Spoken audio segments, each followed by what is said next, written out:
guys, this is Sarah Elena. Welcome to the channel. So I have not done one of these in a while. This is an expat interview with one of our clients, Ed Sharp. So I'm just going to be chit-chatting with him about his daily life, what he's experiencing here, his story, and hopefully it can help some of you guys that are thinking about moving to Costa Rica or that have already made the move. You know, it's always nice to hear from other people who've walked the path and to show that it's definitely possible. So yeah, Ed, just tell us. I mean, we've been in contact for a really long time. I think you were one of the first people to reach out to me like more than a year and a half ago. It's been a while. So I think we were contacted before the relocation business had really become what it is today.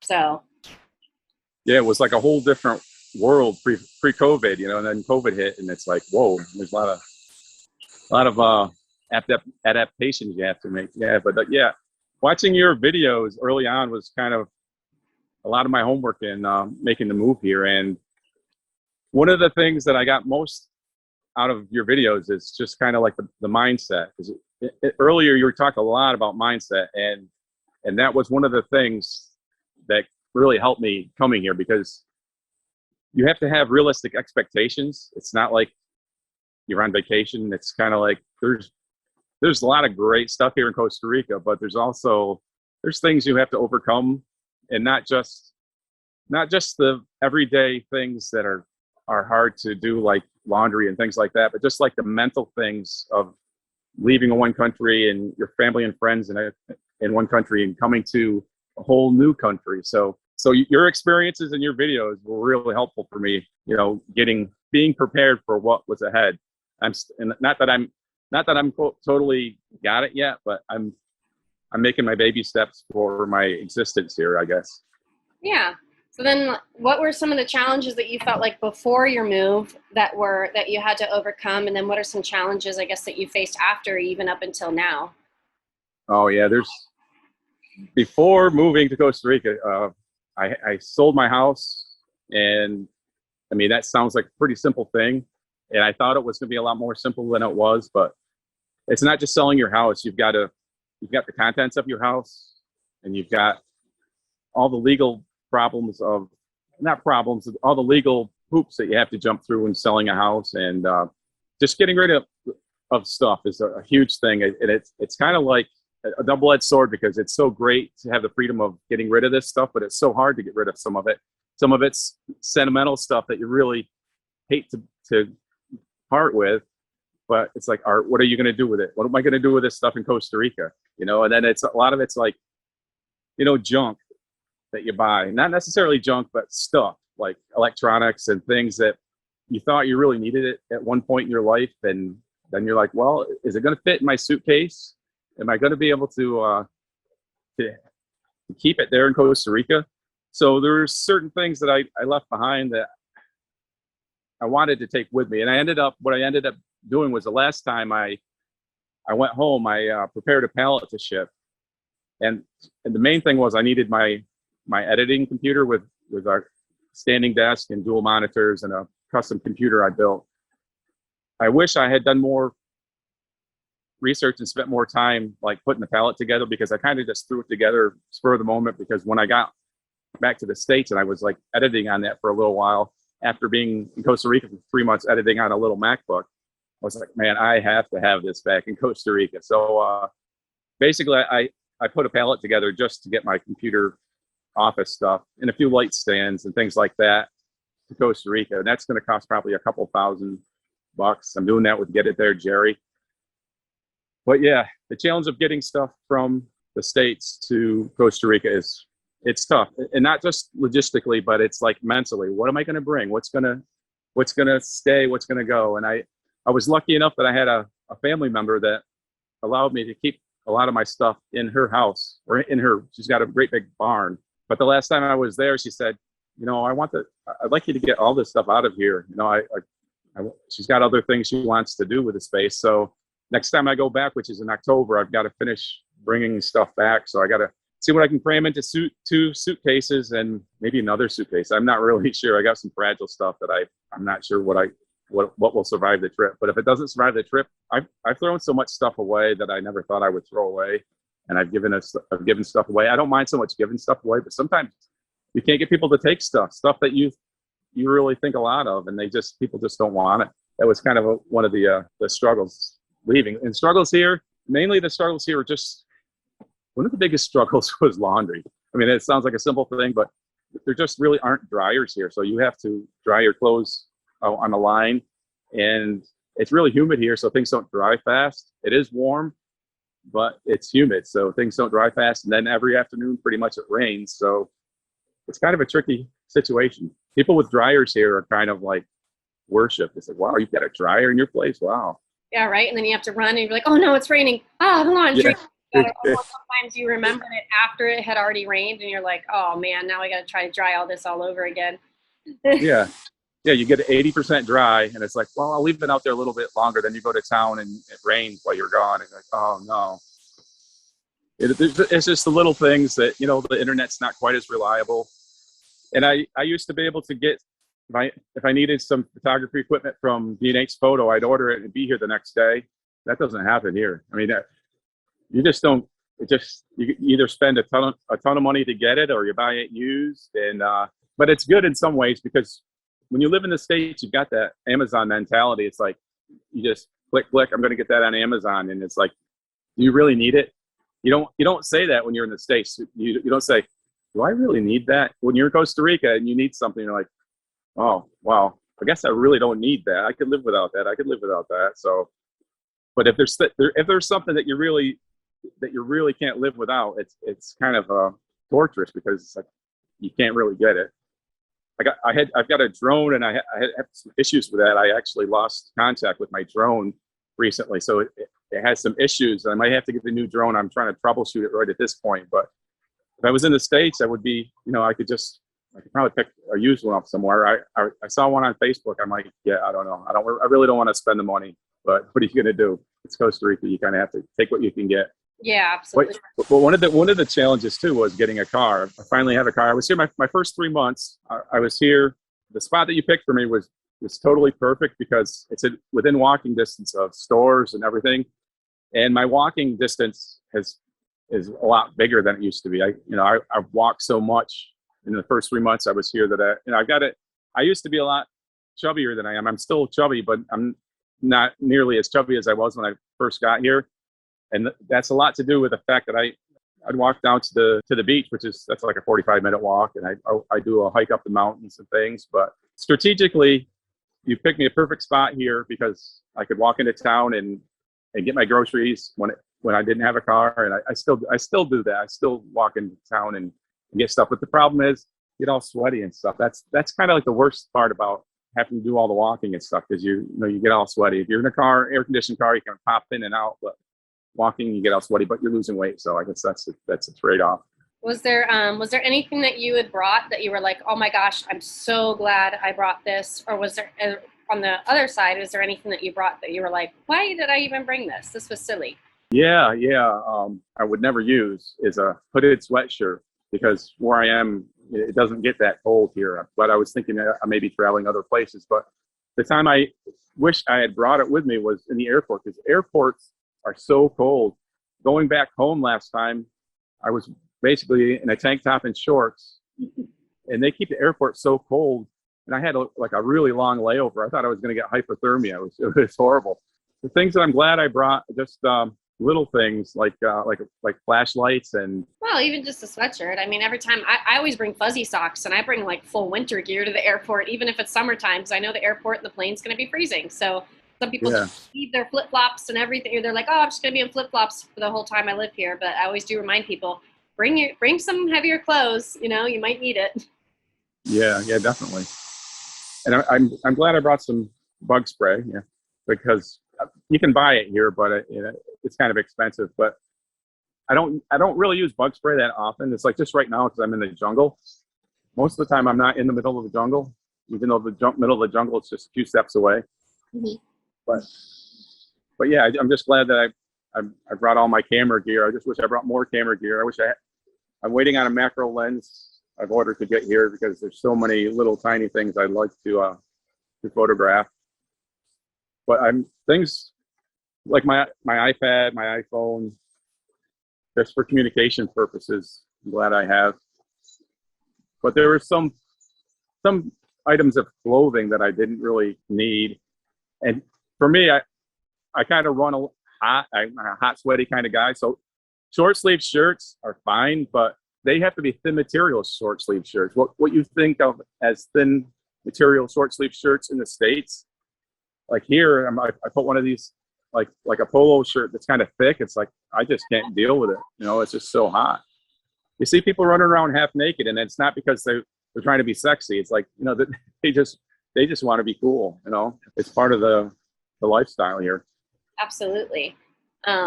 So can you tell us a little bit about, like what your day to day was like before you moved? And then what is your, like, you know, I know we had chatted about kind of what your lifestyle would be like, what your goals are going to be like moving here, like what you kind of wanted your day to day look like. Now that it's been a while, what is the reality of it? How has it been for you day to day, before and after? Like, I guess, how did you picture it would be, and how actually is it for yourself? Yeah, my before moving to Costa Rica, it was, I think I had, like, it was 2020, it was COVID, and I was working from home, and I have my own home, and I live alone, so it was pretty isolated. I kept in contact with friends and family through, you know, through video conferencing and things like that, but yeah, it was kind of isolated, and I was in a job that I didn't really like. It wasn't a horrible job. I love my coworkers, so that was good. My company was really nice about working at home. Well, I mean, you're COVID, so there's really no choice. Even prior to that, we had a work from home program, and I'm 45 minutes from the office back there. So that was good that they did that. I really didn't like my job, and it was like the last year, I knew I was going to be leaving the job, and COVID kind of delayed that a little bit. So it was a little bit torturous because I was in a job I knew I was going to be leaving, and it wasn't a challenging job, and it wasn't as creative as it started out to be, because a lot of the creative work I was doing got outsourced because it's more economical. So it's like I'd be on my computer working, and in the background I'd have like the video, like, you know, maybe one of your videos on talking about, you know, the whale tail, or, you know, some of the things in Costa Rica. And you know, there's a song by Ben Jamin and the Howlers called "Sell Your Stuff and Move to Costa Rica." Mm-hmm. And I'd have that playing in the background, and, you know, and it kind of got me through it. And then finally, I'd have a call coming up with you. I'm like, oh, good. At least I can talk about this. I didn't really have a solid plan of what I was going to do. I had an outline of what I was going to do. I was going to sell my stuff and move to Costa Rica. That's kind of how it was. But I mean, the details were kind of things that had to get filled in between. I knew I didn't have to have anything fancy. I didn't have to have my gringo lifestyle there. And I know that was one of the things you emphasized, that when you move to Costa Rica, if you expect to live the same way that you lived when you were in the States, you're going to be paying a lot more. And you're probably going to be disappointed because you're probably not going to find that. And if you're moving to Costa Rica, why do you want to live like you were living in the States? You know, that just doesn't make sense anyway. So we talked about it. We talked about what I was looking for. And one of the things, it's funny because one of the things I jokingly said, which half jokingly said, I said, it'd be kind of cool to have monkeys in my backyard, you know, and then come to find out, there are times here when my yard is full of monkeys. I mean, it's kind of depends on what is being ripe in the trees. Like, you know, for the last month, there hasn't been too many monkeys around, but like in June and July, there were monkeys all over the place. I have all kinds of great footage of monkeys.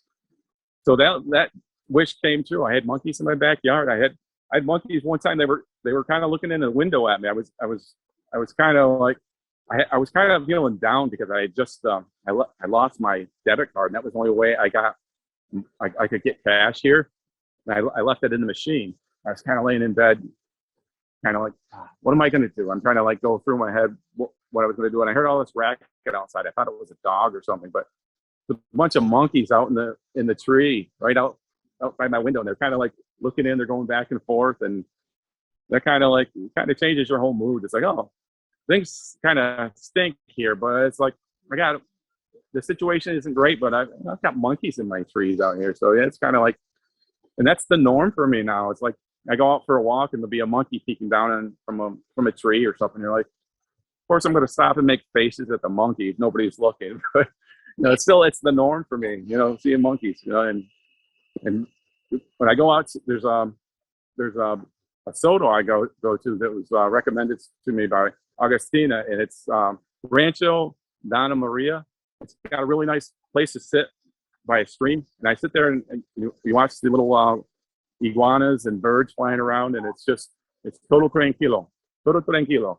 Got the sound of the brook, and I'm rambling off. I'm not sure where where I was, but I just went off on a tangent. About like your day to day. So what does your day look like now, and how did you kind of picture it? So you kind of pictured your life, like what did you kind of picture your daily routine to be like, and how is it actually being here?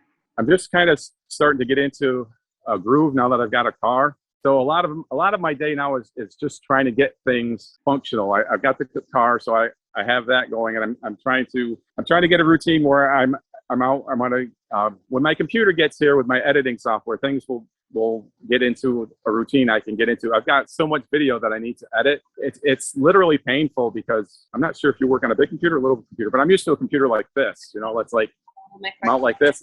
So I've been like this, and I literally I get off and it's like, oh man, I got heats in my back that I'm not used to. So when I get my editing stuff's supposed to be here like anytime. When that gets here, I'll establish a better routine. Like right now, I'm kind of like up in the air. I'm kind of like getting things done kind of in a disorganized way. I guess I probably need more organization, but I just kind of like take care of the tasks I need to get done as they come up. So like whenever you wake up, do you like have a coffee? Do you go for a walk? Like what does that day usually look like?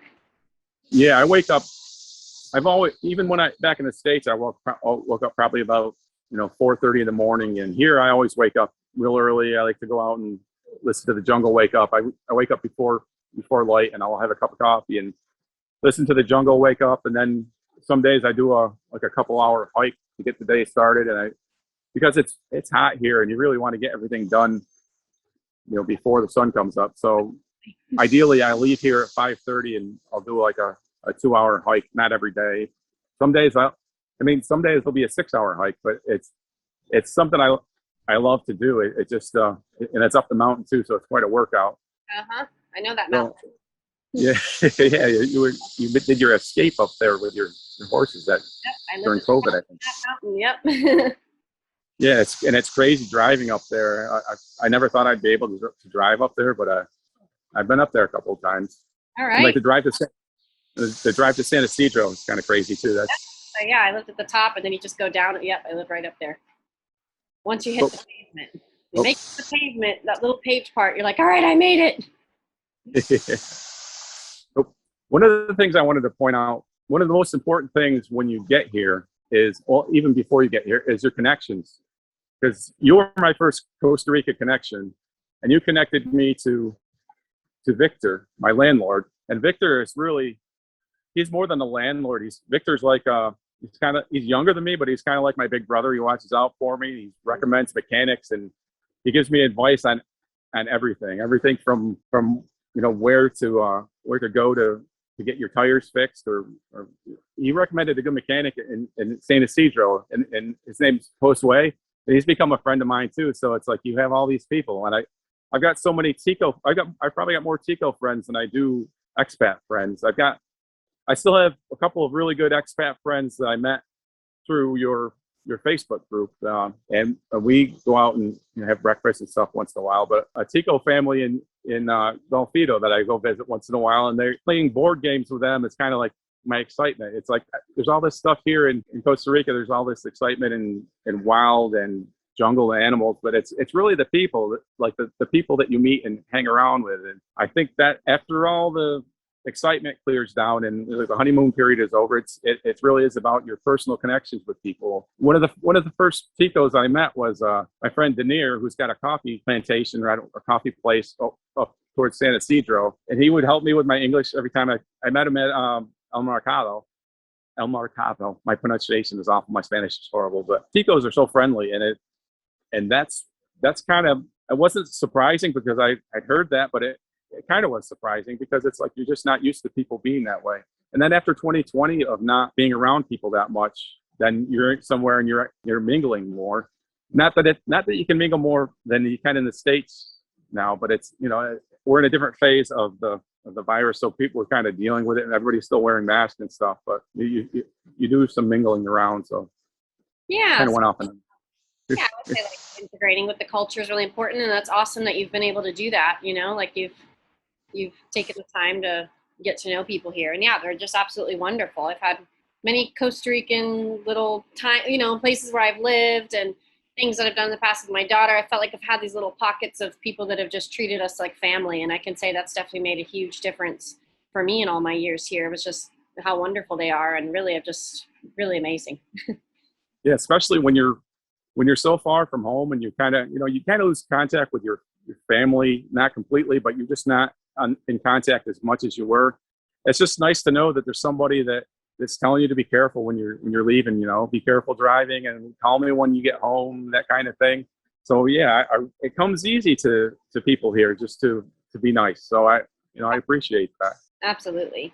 If you had then some advice for someone who's moving, what would be some of your tips of advice, like going through some of your own challenges, maybe some of your successes, like, like realizing how much of a difference integrating with Tico people has really made for you and your transition? I guess, what are some of the things that have helped you make you feel comfortable, or what advice would you give someone else, even based on any mistakes that you've even made? Yeah, I mean, that last thing we're talking about, I think, is the most important thing is your connections, because the people that you meet when you first get somewhere are so critical. Because if you met some bad people, you could end up getting pushed off in that bad way. And if you met, not saying that you would, but I mean, just theoretically, and it's a matter of degrees, I guess. But the people that you meet when you get to a place are going to be your stepping stone for who you continue to meet. So, keep an open mind and try to learn Spanish. I'm struggling so hard with that, but because I have friends that don't speak any Spanish at all, and I'm doing some videos with I'm starting to put subtitles on there because one of my friends said, she goes, not everybody speaks English, and she said that to me in Spanish. I had to translate it because I didn't know what she said, but yeah, that's learning Spanish, having good connections. Probably also the thing that probably did help me the most was the mindset thing. Just don't come here with a set mindset where this is how it's going to be and that's all I'm going to accept. Because I had a friend that came here and she was all like real happy and she was all dreamy about Costa Rica and everything like that. And she ended up, she's back in the States, and she says she's coming back. I don't know if she is or not, but you have to be able to have your plan B, C, D, and E, F, G. You're in Costa Rica, so you have to adapt. And that really is one of the things I learned. That's probably the most important thing I learned from watching your videos was you just have to be prepared to maybe compromise your expectations and manage your expectations. And like you say, don't bring your North American lifestyle or your European lifestyle or wherever you're coming from. Be here because it's Costa Rica, because it's where you want it to go, and just be prepared for learning. You're going to learn. Costa Rica is going to teach you a lot of things. It's going to teach you a lot. Oh yeah. I mean, I always say, like, Costa Rica it'll chew you up and spit you out, and you'll either be like, all right, I did it, or you're just because I mean, the country definitely has a way to test your boundaries, especially in the southern zone too. That's where I ended up. And yeah, you deal with other, like, I guess I'm a little comfy here in Jaco now, but you deal with different challenges depending on what part of the country you're in, power outages, not having easy access to certain things. So I definitely, the country does have its way of testing you, but in a good way. You can grow from it. I always think it's room for growth. And if you're willing to just grow from it and take the lessons, you're good to go. Yeah, definitely. Definitely. And I know that you have your own YouTube channel, which I was super excited to see when it came out, and it's super adorable. And I love the little intro, and it's just awesome. And so you're tracking your adventures, your experiences here. So, other people can see that, which I think is amazing. So yeah, tell us about how you started that and what that's been like. Yeah, it's almost mandatory for every gringo that comes to Costa Rica to have their own YouTube channel.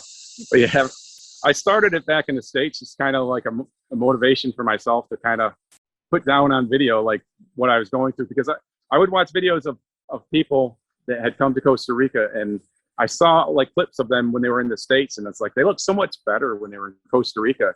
And so I was like, I'm gonna, I filmed a lot of the struggles I was going through getting here. I filmed a lot of that, and in the back of my mind, thinking, hopefully I'm going to be in better shape, and I'm going to be mentally in a happier state.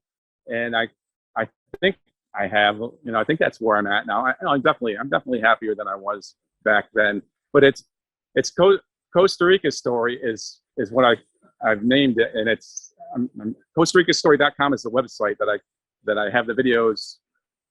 I don't update that as much as I should, but it's Costa Rica story.com has my videos embedded in it when I get a chance to do that. YouTube Costa Rica story. I don't know. You can put the link on there. Link in the description. Yeah, for anyone who wants to check it out. The ultimate idea behind it isn't really my story. I want to do stories of, people that live here and things like that more. Up to now, it's kind of primarily been my story, but my story's pretty boring. So I've met a lot of people here, and they all have interesting stories. So when I get my act together, which is going to be soon, I'm going to get a regular schedule of posting stuff.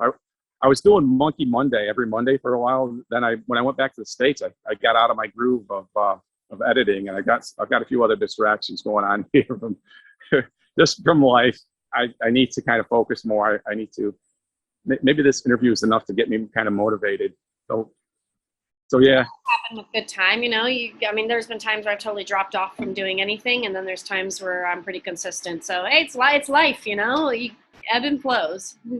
Yeah, that is. I think that's one of the biggest struggles of living in Costa Rica. There is so many distractions that it's very easy to get pushed away from what you're doing. That's why I give you credit for your consistency with your videos. It's like, you've got so many different things going on, and you keep pumping the videos out. So I need to take some lessons from that. Yeah. Just make a plan. Think of easy topics. I don't know. I just think of all these topics. I'll spend 15 minutes thinking of a bunch of topics, and then when I go home, what do I make a video on? Oh, that one looks good.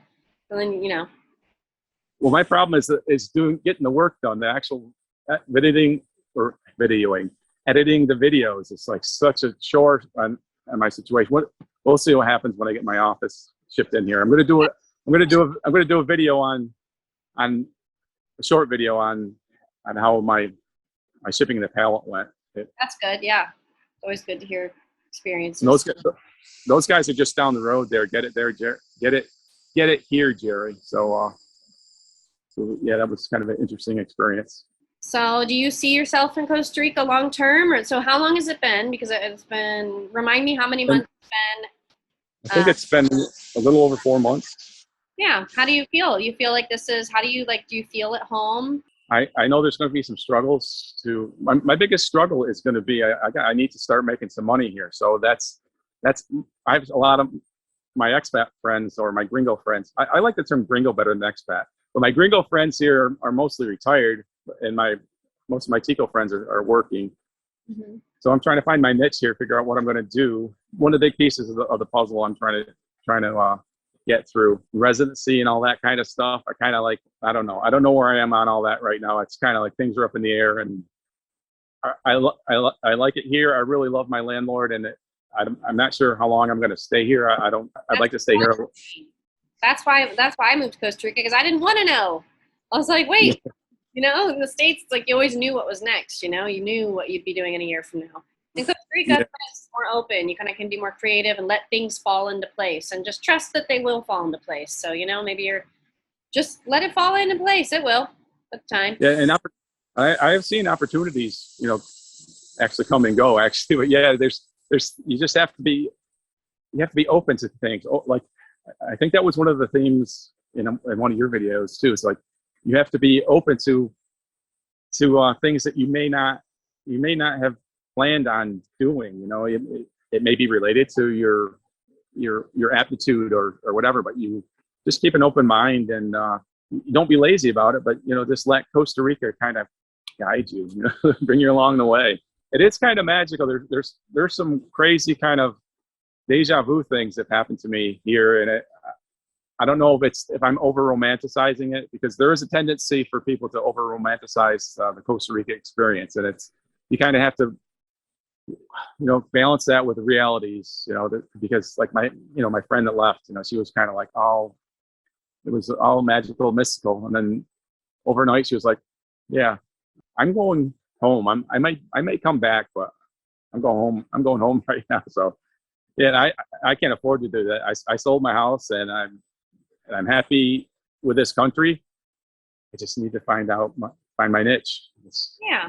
I really, the heat and humidity, although I tend to sweat and go through a lot of shirts, but I kind of like that kind of environment. Mm-hmm. That's funny you mentioned deja vu. I actually had a ton of deja vu when I first moved, like a lot, and it was super intense. I still get it every once in a while. For me, I think it's like means I'm on the right track. It's like a little Maybe that. like you're still like keep going. And I'm kind of not. I've always been kind of like like, skeptical about things, but like, especially with certain people I've met, it's like, there's people that I've met, I'm like, it's like, I feel like I've known them all my life. And it's, and maybe it's just because they're so friendly. I don't know, but it's kind of like, it puts a chill up your spine sometimes, just, thinking about these things. But yeah, I'm happy. I can say that, but you can't, you're not always happy. There's sometimes, and I think you mentioned this before in one of your videos, it's just like, you're there and you're here in Costa Rica, you're like, oh man, what the heck am I doing here? And then, eventually you kind of, you get through that. And every once in a while, like on a Saturday night, I'll just like, I feel like I should be out in the town doing something. And I'm kind of like back here in the woods, in the jungle, I should say, back here in the jungle, and kind of feeling like I'm missing out on stuff. But then after a while, I think about it, going, no, you're not really. You're happy where you are, and you got some plans going on. So that's what you need to focus on. Yeah, no, it definitely helps to have a healthier lifestyle for sure, and that's nice. Yeah, and eating better is something I've been doing here since I made the move. Not that I'm eating great all the time, and I've kind of been on a backslide a little bit, because there's actually quite a few good pizza places here in Uvita. You probably there's French fries, there's like everything. Most of my diet probably consists of ceviche. I probably eat that like a few times a week, and I know that's healthy. But yeah, there's still like unhealthy foods around. You can still get into them. Yeah. But the healthy food is more accessible, and like those, the little fruits that are in season right now, the little red fruits, the mamones. Mamones. I'm not sure if I'm pronouncing that right. I just love those things. It's like I could eat about 1.5 million of them, as Forrest Gump would say. My daughter will go through an entire bag. I'll like buy a big bag and like have this for the week, and then I'll leave the room for 10 minutes and I come back and they're gone. She just rips them off with her teeth, and I taught her like eat around the seed. She knows she's not supposed to put it in her mouth. And yeah, she just those things like it's nobody's business. Yeah, that's one of my friends from Golfito. She said to me, she goes, you don't cut that with a knife. You pop like this, and she's like showing me like, all right, she's kind of like shaming me for using a knife. And I was like, so now I do it that way, and it works. Those are good. And one thing I wanted to bring up too, there's another really popular YouTube channel, and the guy's, he has a lot of he's got a lot of stereotypes about people from Costa Rica, the kind of negative stereotypes. And he doesn't say it really in a mean way, but like most of my Tico friends are really super duper hardworking people. And, there's no lazy people that are in my circle. I mean, everybody's really hardworking and they're dependable. It's like in the States, you run into some people that are flaky and all that, but I just don't like when people perpetuate like some of the negative stereotypes of Costa Ricans. I actually lost one of my expat friends because he made a remark about one of my friends, and I was like, no, that doesn't cut it, Yeah. No, that's good that you mentioned that. I meant just, anywhere you go in the world, there can be sketchy people, right? Or people that just right. Exactly. I've met a lot of great quality people here, especially Costa Ricans. Everyone knows I love Costa Ricans. I love them. Everyone that I work with, even like professionally, they're just fantastic. I really, such amazing people, really. Yeah. And that's one of the, like with my YouTube channel, that's one of the things I want to showcase more is I'm going to be doing one of my friend that does the coffee place, and my friend the mechanic, and there's just so many different stories. I just need to get my act together and get more disciplined and get editing more. I've got so much video that is sitting around, and it's kind of a pain because when you have video, I've got it on external hard drives and stuff, and it takes up so much space. I'm sure you must have ton of video that. I put all mine into the cloud, and I don't know. They're on my. Oh, this one's on my computer, but man, yeah, this MacBook Air was not the best decision in terms of storage. Yeah. Now I finally paid someone to start editing my videos, so that's helped. Yeah. I understand. I was like, I can't edit these. I got other stuff I got going on. Exactly. You put your time where your your expertise is best. So yeah.